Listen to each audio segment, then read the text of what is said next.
pertama, dalil perkawinan beda agama pria muslim dengan wanita musyrik serta wanita muslim dengan wanita musyrik, yaitu Quran surah Al-Baqarah ayat 21. A'udzu billahi minasyaitonir rajim. Bismillahirrahmanirrahim. Wala tankihul musyrikati hatta yu'min wala'matun mu'minatun khairum min musyrikatin walau ajabatkum wala tunghul musyrikina hatta yu'minu walabdum mu'minin khairum min musyrikin walau ajabakum ulaika yaduna ilan nar wallahu yadu ilal jannati wal maghfirati biiznih wa yubayyinu ayatihi linnasi la'allahum yatazakkarun. Artinya, dan janganlah kamu nikahi perempuan musyrik sebelum mereka beriman. Sungguh hamba saya perempuan yang beriman lebih baik daripada perempuan musyrik, meskipun dia menarik hatimu. Dan janganlah kamu nikahkan orang laki-laki musyrik dengan perempuan yang beriman sebelum mereka beriman. Sungguh hamba saya laki-laki yang beriman lebih baik daripada laki-laki musyrik, meskipun dia menarik hatimu. Mereka mengajak ke neraka, sedangkan Allah mengajak ke surga dan ampunan dengan izinnya. Allah menerangkan ayat-ayatnya kepada manusia agar mereka mengambil pelajaran.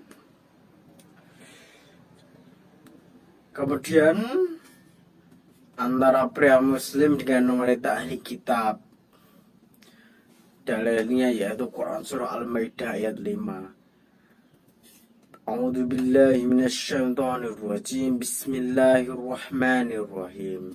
Al-yawma uhilla lakumut thayyibat wa ta'allamul ladzina utul kitaba hilul lakum wa ta'mukum hilul lahum wal muhsanatu minal mu'minati wal muhsanatu minal ladzina utul kitaba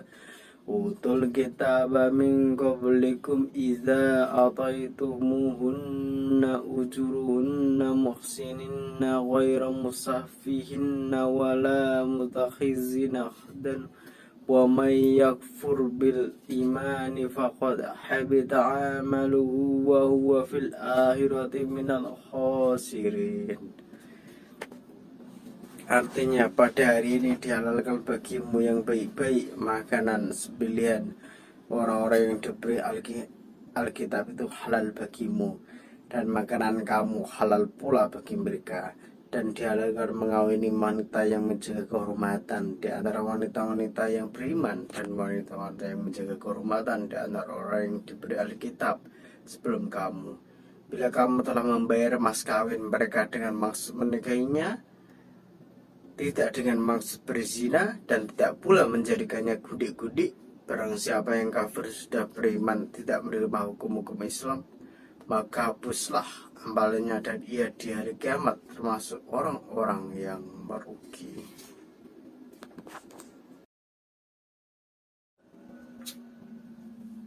Kemudian dalil yang kedua yaitu dalil mawani nikah tentang penghalang nikah.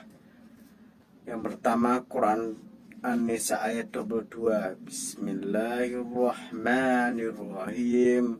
Wala tankihu ma naqaha aba'ukum minan nisa'i ila ma qad salaf innahu kana fahisatan wa maktaw wa sa'a sabila.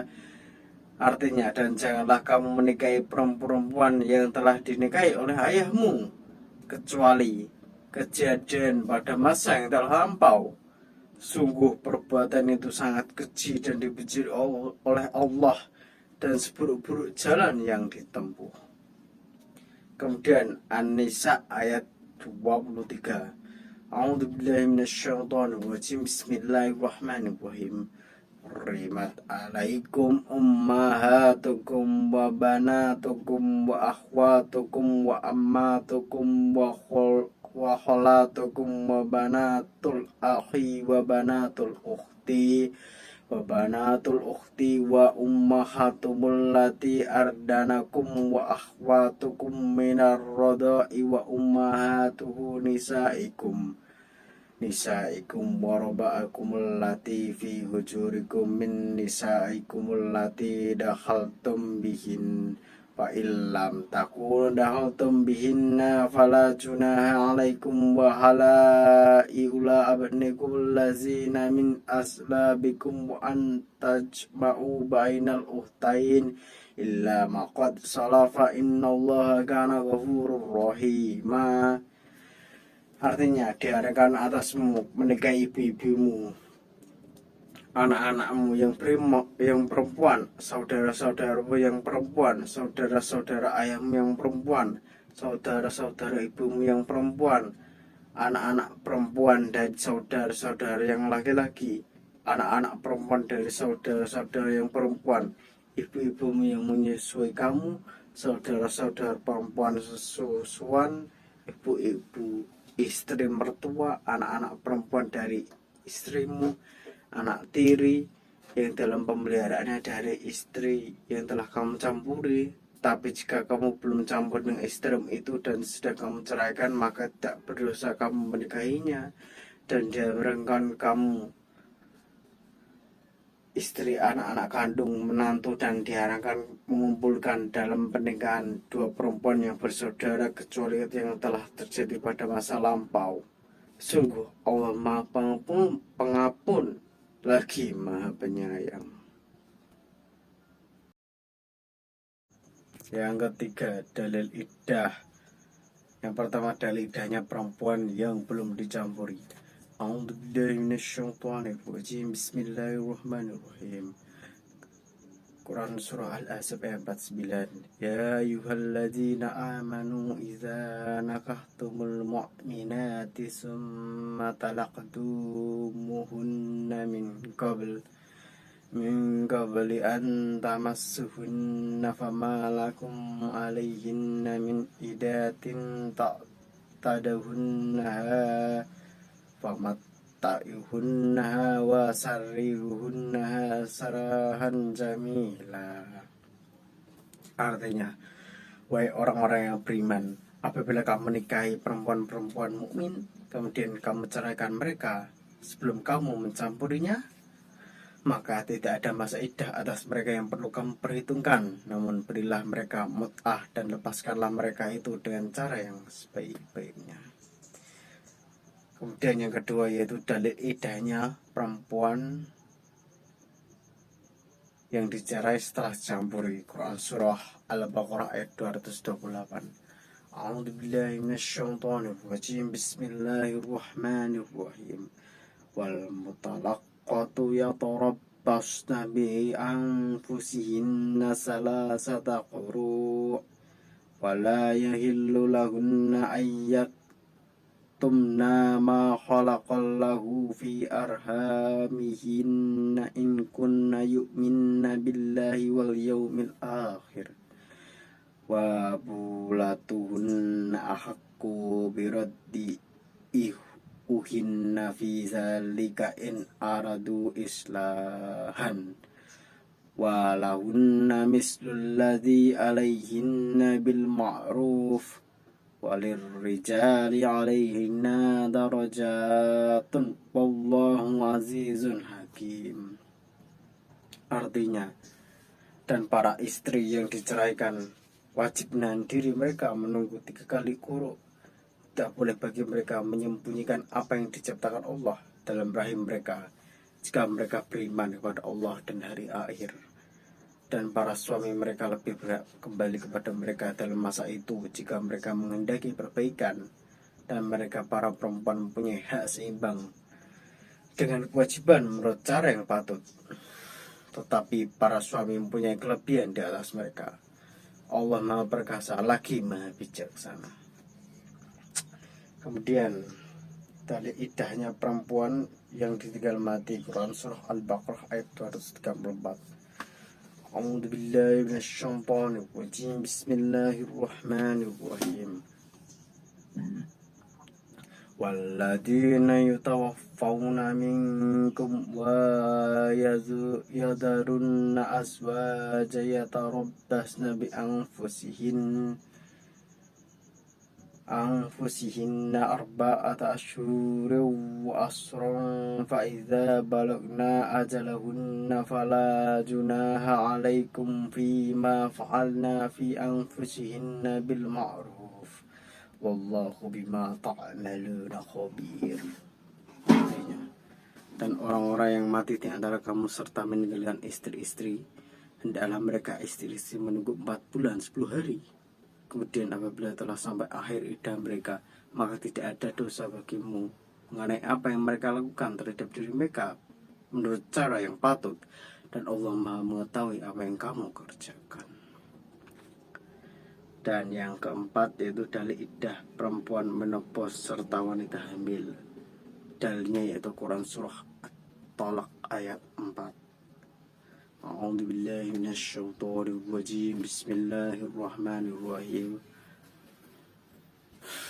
Wallai ya'isna minal mahidi min nisaikum in irtabtum fa iddatuhunna salasatu ashhurin wala illam yahidan وأولاة الأحمال أجلهن أن يضعن حملهن ومن يتق الله يجعل له من أمره يسرا.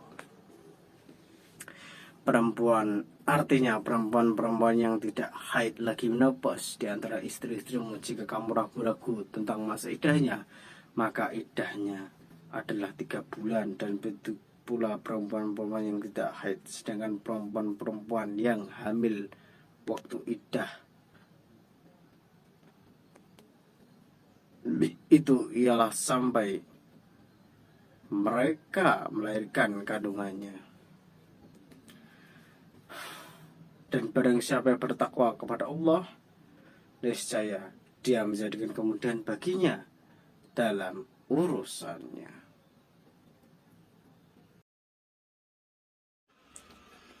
Yang keempat, dalil asas monogami dan poligami. Dasar hukumnya terdapat pada Quran Surah An-Nisa ayat 3. A'udzu billahi minasyaitonir rajim. Bismillahirrahmanirrahim.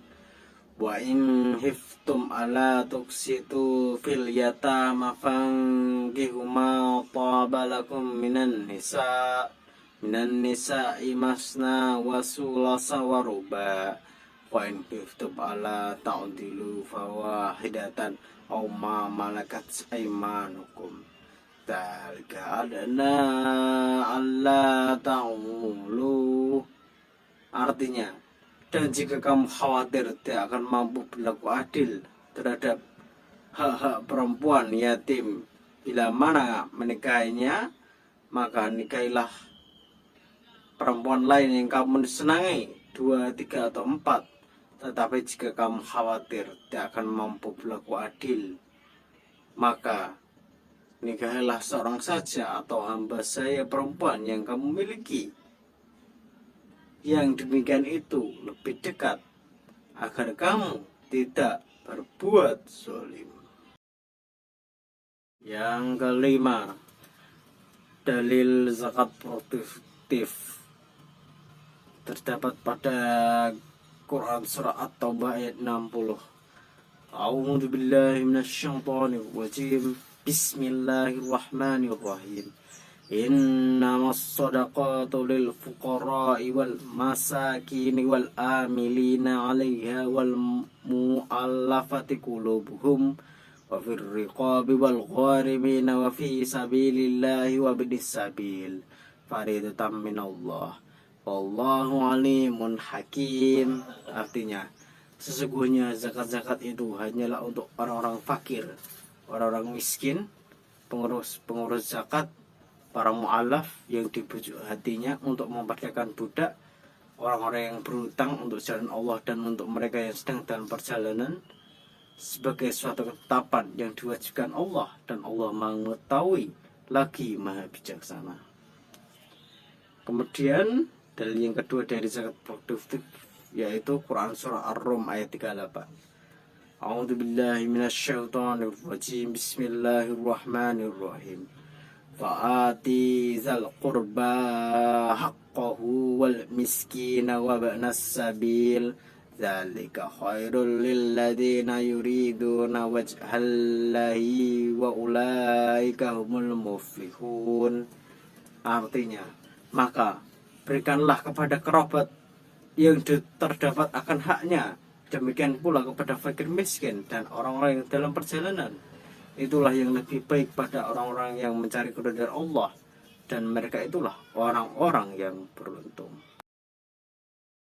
Yang keenam, dalil zakat profesi terdapat pada Quran surah Al-Baqarah ayat 267. A'udzu billahi minasyaitonir rajim. Bismillahirrahmanirrahim. Ya ayyuhalladzina amanu anfiqu min thayyibati ma kasabtum wa mimma akhraju lakum minal ardi wa alla tayammamul khabisa minhu tunfiquna wa lastum bi akhihi ila an tuqbidu fihi wa'lamu annallaha ghaniyun hamid. Artinya, wahai orang-orang yang beriman, infakkanlah sebagian dari hasil usahamu yang baik-baik dan sebagian dari apa yang kamu keluarkan dari bumi untukmu. Janganlah kamu memilih yang buruk untuk kamu keluarkan, padahal kamu sendiri tidak mau mengambilnya, melainkan dengan memicingkan mata enggan terhadapnya. Dan ketahuilah bahwa Allah Maha Kaya, Maha Terpuji. Tentang waris terdapat pada An-Nisa ayat 11 dan An-Nisa ayat 12. A'udzu billahi minasyaitonir rajim. Bismillahirrahmanirrahim. Yusikumullahu fi auladikum lizzakari mislu hasil unsayain fa in kunna nisaan fawqas nataini falahunna sulusa ma tarak wa in kanat wahidatan falahan nisf wali abwahi likulli wahidin min humas sudusu mimma taraka in kana lahu walad fa illam yakul lahu waladu wa warisahu abawahu fali ummihi sulus fa in kana lahu ikfatun fali ummihi sudusu mim ba'di wasiyati yusi biha audain.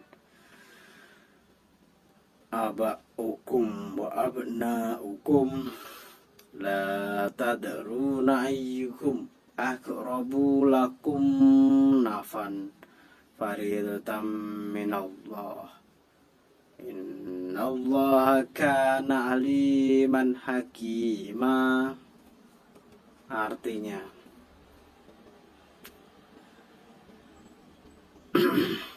Allah mensyariatkan, mewajibkan kepadamu tentang pembagian warisan untuk anak-anakmu, yaitu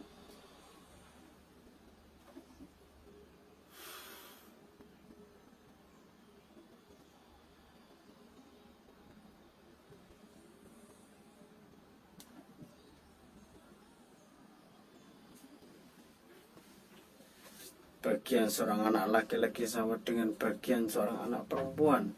Dan jika anak itu semuanya perempuan yang jumlahnya lebih dari 2, maka bagian mereka 2/3 dari harta yang ditinggalkan. Jika dia anak perempuan itu seorang saja, maka dia memperoleh setengah harta yang ditinggalkan. Dan untuk kedua ibu bapak, bagian masing-masing 1/6 dari harta yang ditinggalkan. Jika dia meninggal mempunyai anak, Jika dia yang meninggal tidak punya anak dan dia diwarisi oleh kedua ibu bapaknya saja, maka ibunya mendapat sepertiga. Jika dia yang meninggal mempunyai beberapa saudara, maka ibunya mendapat seperenam. Bagian-bagian tersebut di atas setelah dipenuhi wasiat yang dibuatnya atau dan setelah dibayar hutangnya. Tentang orang tuamu dan anak-anakmu, kamu tidak mengetahui siapa di antara mereka yang lebih banyak manfaatnya bagimu. Ini adalah ketetapan Allah. Sungguh Allah Maha mengetahui lagi Maha bijaksana. Kemudian An-Nisa ayat 12. A'udzubillahi minasyaitonirrajim. Bismillahirrahmanirrahim. Walakum nisfu ma taraka aswajukum illam yakul lahunna walad. Fa in kana lahunna waladun falakumur rubu'u mimma tarakna min ba'di wasiyati yusina biha audain. Walahunna rubu'u mimma taraktum illa yakul lakum walad. Fa in kana lakum waladun falahunna as-sumunu mimma taraktum min ba'di wasiyatin tusuna biha audain.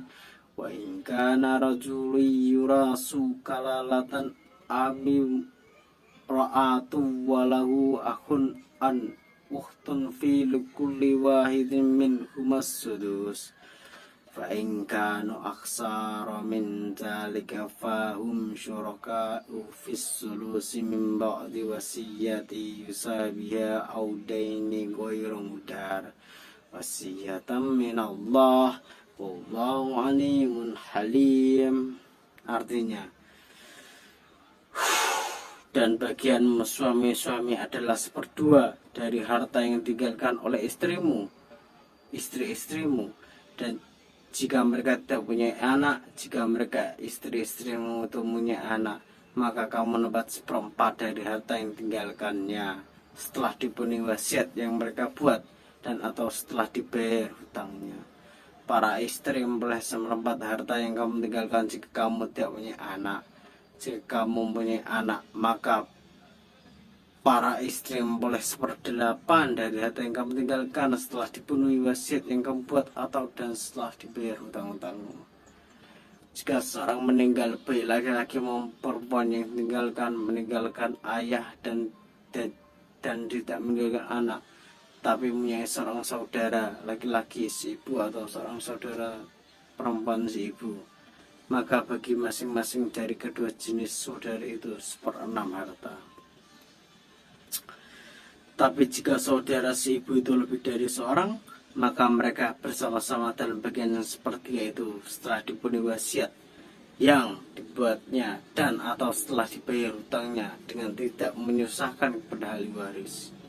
Demikianlah ketetapan Allah. Allah mengetahui dan Maha Penyantun.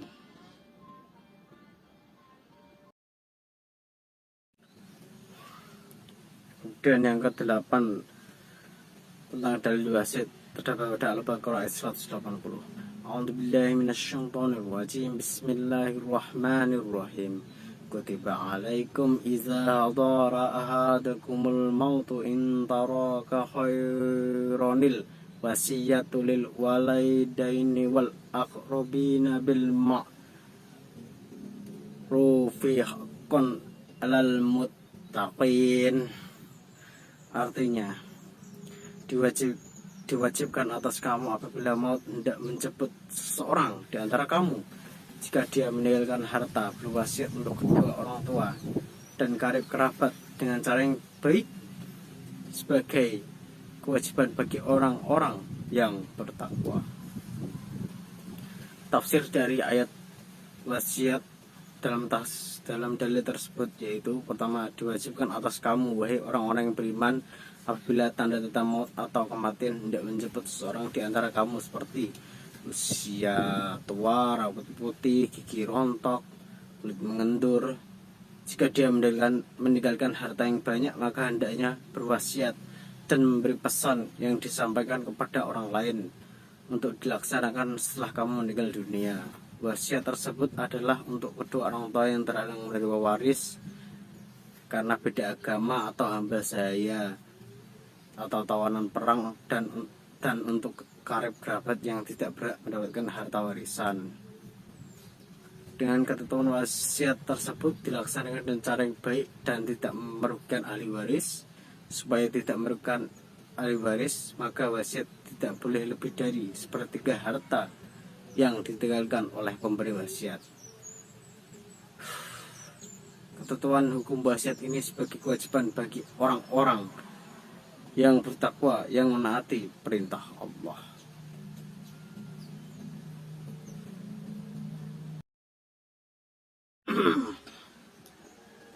Selanjutnya tentang dalil wakaf yang ke-9 terdapat pada Quran surah Ali Imran ayat 92. A'udzu billahi minasyaitonir rajim. Bismillahirrahmanirrahim.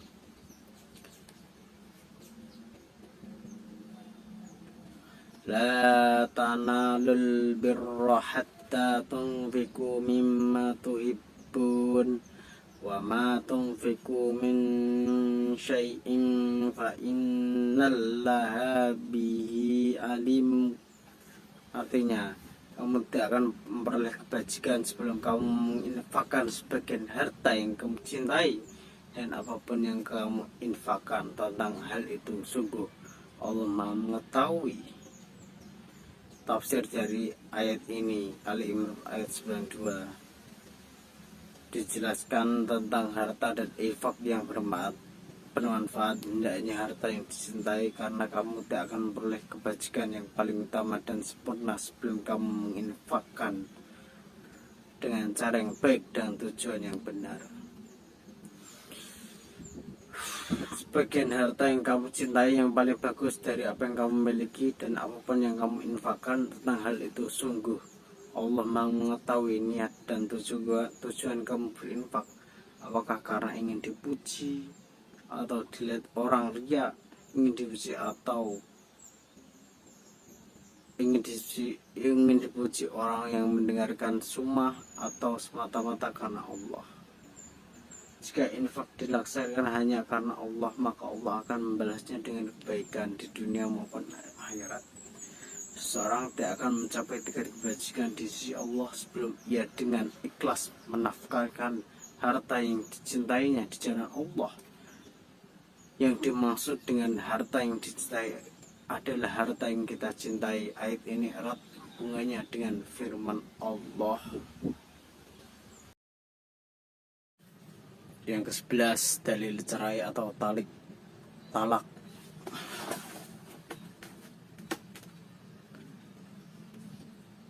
Al-Baqarah ayat 227. A'udzu billahi minasyaitonir rajim. Bismillahirrahmanirrahim. Wa in azamut talaqu fa innallaha sami'un alim. Artinya, dan jika mereka berketetapan hati hendak menceraikan, maka sungguh Allah Maha mendengar, Maha mengetahui. Tafsir. Dan jika mereka berketetapan hati tanpa keraguan hendak menceraikan istrinya, maka mereka wajib mengambil keputusan yang pasti, yaitu cerai. Maka sungguh Allah Maha mendengar apa yang mereka ucapkan dan Maha mengetahui apa yang ada dalam hati mereka. Penyebutan dua sifat Allah sekaligus mengisyaratkan bahwa talak atau perceraian dianggap sah apabila diucapkan atau diikrarkan dengan jelas dan bukan karena paksaan. Ayat ini berhubungan dengan seorang yang bersumpah tidak akan mencampuri istrinya, seperti demi Allah,